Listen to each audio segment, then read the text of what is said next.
dans le petit coin, dans la grange du vieux, là-bas. Il m'a dit, venez, approchez-vous. Venez là.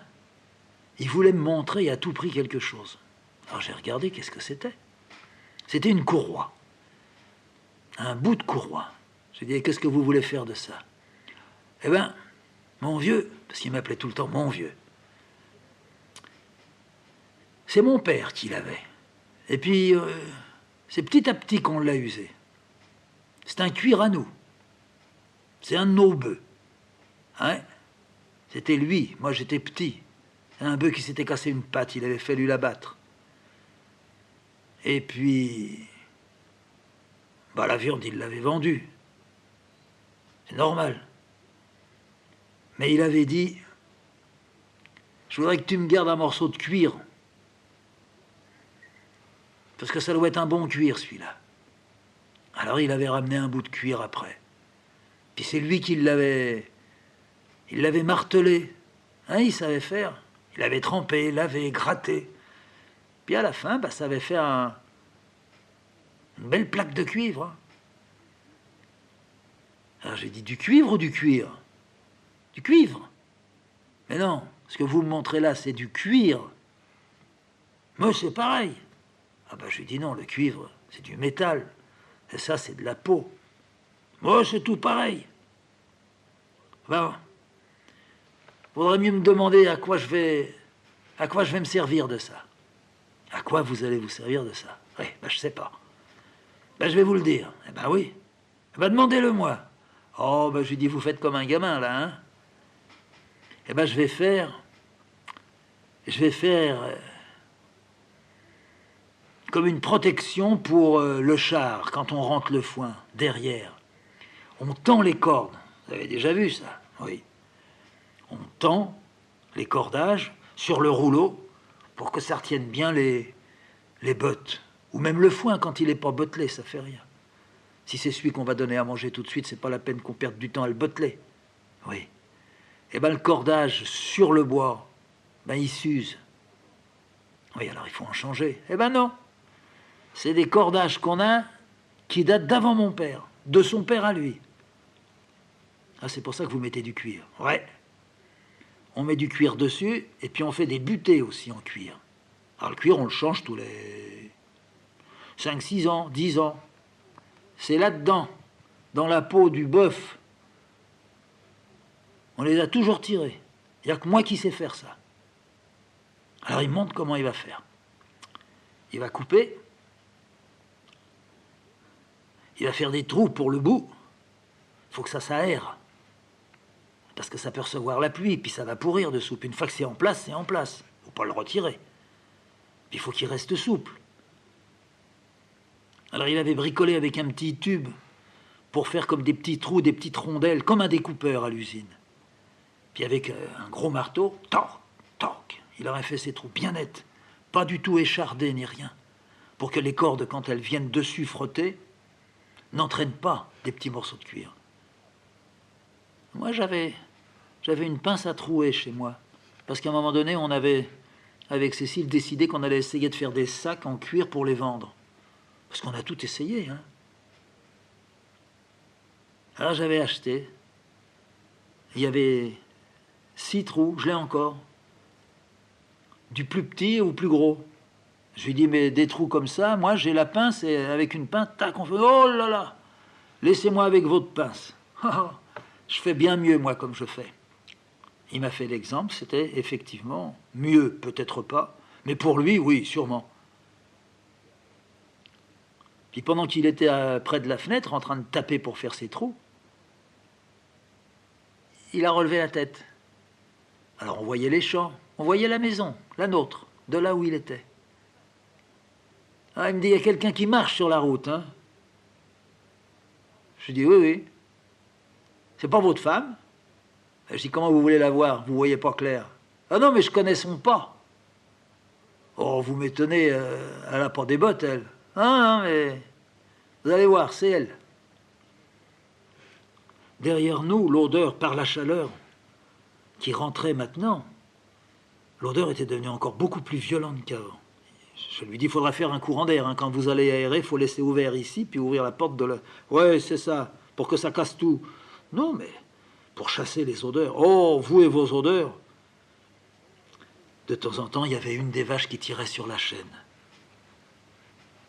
Ça faisait un bruit qui... Pas maintenant, là, je le connaissais, ce bruit. Mais quand j'avais retrouvé ça, j'avais retrouvé quand on était à Corcelles, j'étais rentré dans les étables. J'avais vu des troupeaux de 40, 50 vaches, attachées toutes au râtelier. Elles passaient une partie de l'hiver. On les rentrait, on les laissait pas dehors dans la neige. Elles vélaient, elles faisaient le petit, puis après il y avait tout le lait qui sortait, qui venait. Elles n'allaient retourner sur les prés, dans les champs, qu'autour du mois de mai, quand la neige commençait à fondre et que l'herbe commençait à pousser aussi. Puis petit à petit, tout l'été dans la montagne. Puis elles rentraient au mois d'octobre, au mois de novembre, si la neige n'était pas là tout de suite. Tant que la neige n'était pas là, il y avait de quoi manger. Et je me souviens, j'étais rentré dans l'étable. C'était une des fermes qui était tout en bas. J'étais rentré, c'était ouvert, la femme était en train de traire. Je lui ai dit, vous dérangez pas, c'est moi, je vais revenir tout à l'heure, finissez de traire. Oh, vous me dérangez pas. Si vous voulez vous rester, prenez là, il y a un tabouret. Alors, les tabourets, c'était fait dans une rondelle de bois avec 3 pieds enfoncés dedans. Je me suis assis, puis je la voyais traire. C'était joli. Elle tirait bien, quand elle remontait la main, elle tapait un peu dans la mamelle pour émettre la poche, pour qu'elle relâche, et puis elle pressait bien à ce moment-là. Ça devait faire descendre un petit peu comme sous l'effet d'une petite pression. Et le seau se remplissait tout doucement avec la mousse d'abord au-dessus, avec ce bruit spécial qui n'est que là quand on trait le lait, qui est inimitable, qui n'est pas comme un robinet qui pisse, qui n'est pas comme un homme qui pisse, qui est le lait qui fait vraiment sentir que c'est de la vie. L'eau qui coule, c'est sûr que c'est très vivant, mais du lait qui arrive dans le seau, qui sort et qui gonfle son volume, et dont on voit aussi la vache qui petit à petit perd le sien dans sa mamelle. C'est une opération, pour moi, magique, où toute la vie est résumée là en très peu de gestes. Le plaisir de la femme de traire, la satisfaction de la bête d'être soulagée, peut-être le plaisir de la bête d'être en grand rapport avec la femme qui la touche, quelquefois avec l'homme. Il n'y avait pas de treilleuse électrique, il n'y avait rien. De temps en temps, elle se pousse un petit peu parce qu'elle a besoin de se soulager. À ce moment-là, la fermière, elle rouspète. Dis donc, tu la colombe, tu pourrais arrêter, faire ça à un autre moment. Mais la vache ne peut pas parce que vraisemblablement...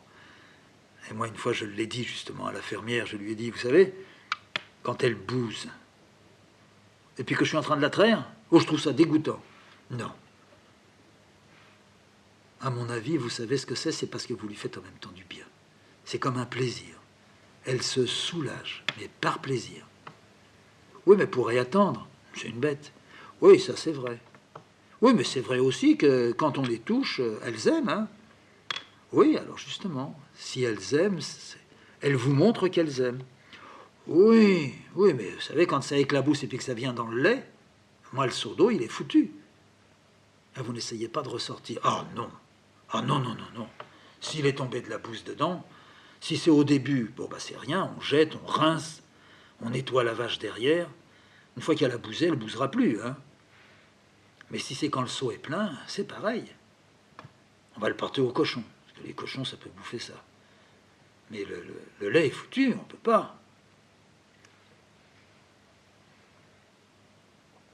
J'avais entendu, en étant assis sur mon petit banc, j'avais entendu les vaches qui tiraient en attendant d'être traites ou après avoir été traites. Elles tirent sur leur chaîne, elles veulent manger, elles veulent...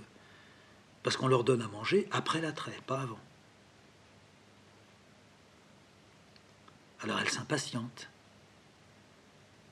Et le bruit des chaînes qui les retient au collier, qui les retient attachées au râtelier pour ne pas qu'elles puissent aller manger la portion de la vache qui est à côté. Il y a juste une longueur de chaîne suffisante pour qu'elles puissent s'allonger, que ça ne les blesse pas, et qu'elles puissent bien manger dans leur emplacement à elles, dans le râtelier. Tout ce bruit de chaînes et de sabots et de... La première fois que je l'ai entendu, je ne l'avais jamais entendu. Je ne me souvenais pas avoir vu autant de vaches. J'ai été à la terre, mais j'étais à la terre où il n'y avait pas de vaches. J'étais à la terre dans les Charentes. Je suis resté des mois, j'y suis allé plusieurs fois. C'était des chevaux. Et il n'y avait pas de vaches, il n'y avait pas de lait. Il y avait une vache seulement qui donnait le lait à la ferme, et puis c'était tout. Là-bas, c'était le blé, les grandes étendues en Charente de blé. Mais là, d'entendre, c'était comme dans un bateau. Mieux, c'était comme dans une usine, mais dans une usine magique. Dans une usine où tous les gestes sont des rites, où toutes les odeurs sont à la fois puissantes et subtiles, où les hommes et les femmes qui évoluent au milieu du troupeau réuni, là, sont des magiciens, sont des prêtres. Ils parlent aux vaches, ils parlent aux bêtes, et les bêtes répondent. L'homme qui rentre et qui dit « Ah, alors, doucement, on va donner à manger ». Les vaches répondent « Elles font pas « non ». Il y en a qui font, mais la majeure partie, c'est des tout petits meublements, enfin, beuglements, mais qui parlent, qui disent quelque chose, qui disent à l'homme oui, qui disent pas non, bien sûr, qui disent oui, qui disent le désir et l'appétit, qui disent l'attente de l'animal. C'est plein de civilité. On ne peut pas imaginer qu'ils vont tuer les bêtes. D'ailleurs, ils les gardent tellement longtemps. Dans les montagnes, à l'époque, maintenant. D'abord, il n'y en a plus, mais s'il y en avait, ils utiliseraient. Ça a changé. Mais du temps où je connaissais la montagne, ils gardaient les bêtes jusqu'à 14-15 ans. Tant qu'elles donnaient un peu de lait, ils la gardaient. Parce qu'ils disaient, peut-être pas tous, mais moi c'est ceux que j'ai connus. Les hommes et les femmes disaient, oh, aujourd'hui c'est un mauvais jour. Alors ils donnaient des noms, tout avait des noms, tourterelle, colombe, la douce, bon. Alors admettons, la douce. La douce, la douce elle est partie. Alors je savais, au début je ne savais pas, bon, quand il parlait d'une autre vache, je ne savais pas ce qui était arrivé, mais la première histoire, je l'ai retenue. Alors là, c'était la douce qui était partie. La douce était partie. Je demandais seulement quel âge elle avait, vraiment, je ne me rappelle plus. Elle arrivait à 16 ans. Elle avait donc donné 16 ans de lait. Elle avait donc donné 15 ans ou 13 ans de veaux. De veaux et de petites velles qui faisaient le nouveau troupeau. Et qui, elle aussi, était partie pour 14, 15, 16 ans. De lait, de petits veaux à leur tour. Vous savez, ça a l'air bête, c'était elle qui parlait. Mais on s'y attache tellement. On les connaît tellement. Et là, vous croyez qu'elle est partie puis elle va se faire tuer demain? Non. Non. Il m'a dit, je vais la mettre au pré pendant 3 mois. Et puis après, on verra. Alors ces 3 mois qui étaient là faisaient que la femme jouait avec le temps dans une élasticité qui devenait tout à fait invraisemblable, mais qui s'éteignait. Ce qui fait que la bête allait effectivement attendre 3 mois si l'homme n'avait pas menti. Mais acceptons que ça soit passé comme ça, qu'il y ait eu le respect par tous pour toutes les bêtes. Acceptons la pleine utopie. Au bout de 3 mois, elle ne savait plus où elle en était exactement, puis elle pouvait se dire, oh non, mais il a dû la garder encore 1 mois ou 2 de plus. Quand elle arrivait à 5 mois, elle pouvait se dire, oh ben elle est morte dans un champ. Ou alors elles se disent « Oh, mais ça s'est fait il y a déjà longtemps ». Elles s'arrangeaient pour qu'à l'intérieur du temps, il y ait encore comme un coussin de lait mousseux qui efface les gestes,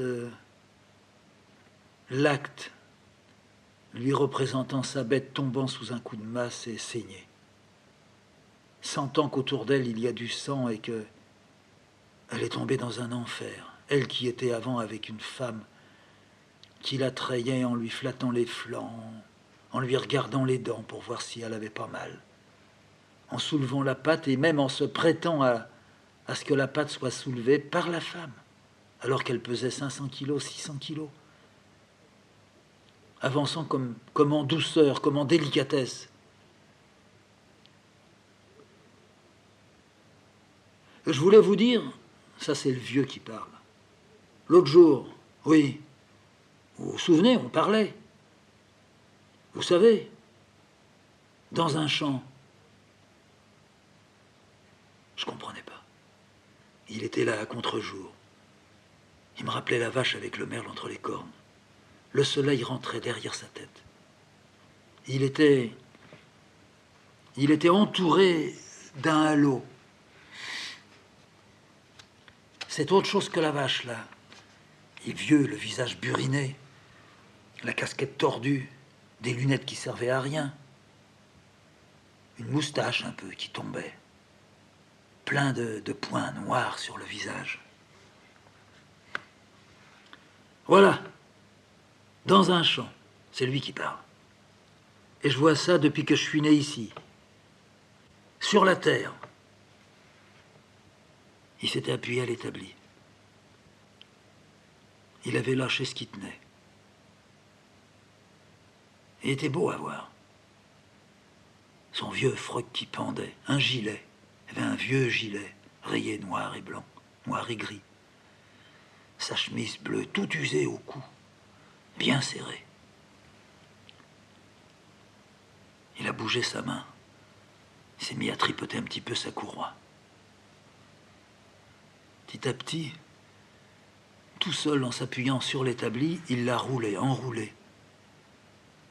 Et puis, sans regarder où il la mettait, puisqu'il ne pouvait pas voir, mais en sachant, derrière son dos, il l'a glissée sur une planche. Eh bien, dans un champ.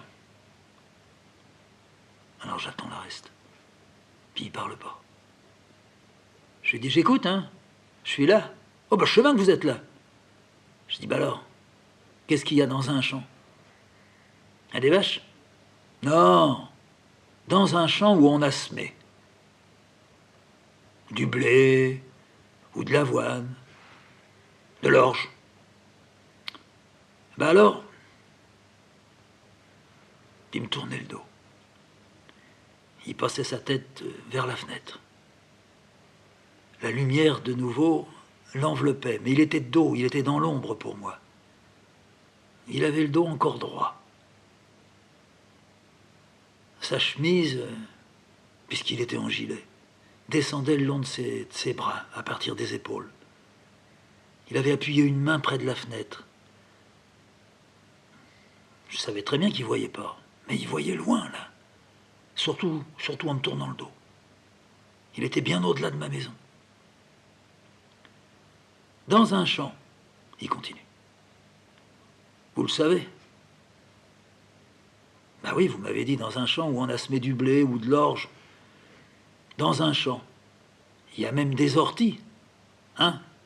Eh ben, moi je vous le dis. Puis je l'ai dit au fils. Et puis je l'ai dit aussi au petit. Parce que le fils, il avait un fils. Les orties, il ne faut pas les arracher. Il ne faut pas non plus les laisser tout ravager. Puis il reste là dans le silence. Toujours la main appuyée au rebord de la fenêtre. Toujours regardant. Il parle. En fait, il parlait dehors. Il parlait à moi, mais il parlait... Les paroles, elles passaient dans la cour, dans les champs. Puis il me dit, en bougeant des épaules, « Vous m'avez compris? Depuis un temps, on voudrait que tous les champs soient neufs. Vous m'avez compris? Ben, c'est pas possible. Et puis c'est pas bien. Puis ils iront pas loin. Ah, l'ortie, c'est gênant. C'est gênant. Mais il en faut. On le voit. Alors on le coupe. On coupe autour. Et puis on finit par la partie où il y en a, avec la faux. Et puis on les donne aux bêtes, mais aux cochons. Vous comprenez? Si on veut arracher les orties partout, d'abord, il rigole, on n'y arrivera jamais. Parce que vous savez, l'ortie, il faut voir, hein. Ça va loin, ça va partout. C'est pire que les buissons. Les buissons, il y a des racines, mais les orties, ça s'en mêle, ça s'en mêle. Bon, alors il faut mettre de la poudre, du poison. Alors vous allez avoir le champ neuf, ouais. Eh bien, dans un champ qui n'a pas d'ortie, c'est pas un bon champ. Il faut que ça lutte. Il faut que le blé ou l'avoine, ça lutte. Et bien, là où il y a des orties, ils luttent, ils deviennent forts, ça fait des bons épis. Il s'était retourné. Il me regardait dans les yeux. Est-ce qu'il me disait ça en réponse à mes paroles d'il y a je ne sais pas combien de semaines? Quand je lui disais que ça n'allait pas toujours tout seul, même dans ce que je fais. Ah, est-ce que c'était ça? J'ai dit, c'est bien de m'avoir dit ça, mais c'est vrai, mais moi non plus, j'arrache pas les orties dans le fond de ma cour, hein. On passe un coup de faux. Il n'y a pas longtemps, on avait mis un peu de désherbant, puis on voit qu'ils ont repoussé. Mais il ne faut pas mettre de désherbant. Si vous voulez vous arracher un peu, mais il ne faut pas tout arracher. Des orties, ça a sa place. Et puis il me dit à ce moment-là, bon allez, je vais faire propre les bêtes maintenant. Allez, on va sortir.